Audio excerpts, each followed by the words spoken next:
Last world war movie review in Telugu streaming on prime video in Telugu dubbed. ఫ్యామిలీతో చూడొచ్చు, అంటే ఎటువంటి అడల్ట్ కంటెంట్ లేదు, ఫ్యామిలీతో హ్యాపీగా చూడొచ్చు. హిప్ హాప్ తమ్మీజీ ఆది writer, director, producer and hero మొత్తం ఆయనే చేశాడండి సినిమా మొత్తం. ఇది 2 గంటల 18 నిమిషాలు. ఈ సినిమా చూసిన తర్వాత నా ఫీలింగ్ ఏంటంటే నాకు సినిమా నచ్చలేదండి. మూవీ మెయిన్ స్టోరీ లైన్ విషయానికి వచ్చేస్తే ఓల్డ్ వార్.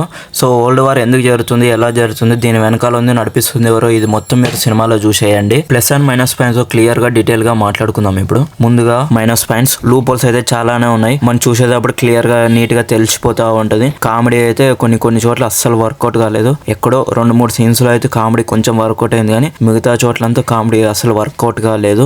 బ్యాక్గ్రౌండ్ మ్యూజిక్ ఏం అంతగా లేదు, చాలా యావరేజ్ గా ఉంది. కాకపోతే కొన్ని పాటలు కూడా అంతగా ఏం లేవు. పాటలో లిరిక్స్ మాత్రం కొంచెం సినిమాకి కనెక్ట్ అయ్యే విధంగా కొంచెం బాగున్నాయి అనుకోవచ్చు. లిరిక్స్ అయితే బాగున్నాయి, కానీ పాటలు అయితే బాగాలేదు. ఫస్ట్ హాఫ్ మొత్తం సినిమా సెటప్ చేసుకోవడానికి, క్యారెక్టర్లు పరిచయం చేయడానికి ఇలానే ఉంటుంది. ఫస్ట్ హాఫ్ మొత్తం యావరేజ్ గా అయితే ఉంటుంది ఫస్ట్ హాఫ్ మొత్తం. ఇక ఇంటర్వెల్ సీన్ కోసం వచ్చేసి ఇంటర్వెల్ చాలా లూప్ హోల్స్ తోన పర్లేదు, యావరేజ్ గానే అనిపిస్తుంది ఇంటర్వెల్ సీన్ కూడా. ప్లస్ పాయింట్స్ విషయానికి వచ్చేస్తే ఇప్పుడు సెకండ్ హాఫ్ అండి. సెకండ్ హాఫ్ కొంచెం ఇంట్రెస్టింగ్ గానే వెళ్తుంది సినిమా మొత్తం. అయినా కూడా సెకండ్ హాఫ్ లో కూడా చాలా లాజిక్స్ అయితే మిస్ అవుతుంటాయి, క్లైమాక్స్ లో లాజిక్స్ మిస్ అవుతుంటాయి. కాకపోతే ఫస్ట్ హాఫ్ తో పోల్చుకుంటే సెకండ్ హాఫ్ చాలా బెటర్ గా ఉంటది. కొంచెం ఏదో కొద్దిగా కొత్తగా ఉన్నట్టుగా అనిపిస్తూ ఉంటది మనకు. సినిమా అయితే నాకేం అసలు పెద్దగా ఏం నచ్చలేదు. ఓకే, ఓవరాల్ గా ఈ సినిమాకి నేను ఇచ్చే రేటింగ్ 2 డైమండ్స్ అండి. ఓటీటీలో రిలీజ్ అయ్యే ప్రతి సినిమాకి నేను రివ్యూ పెడతాను.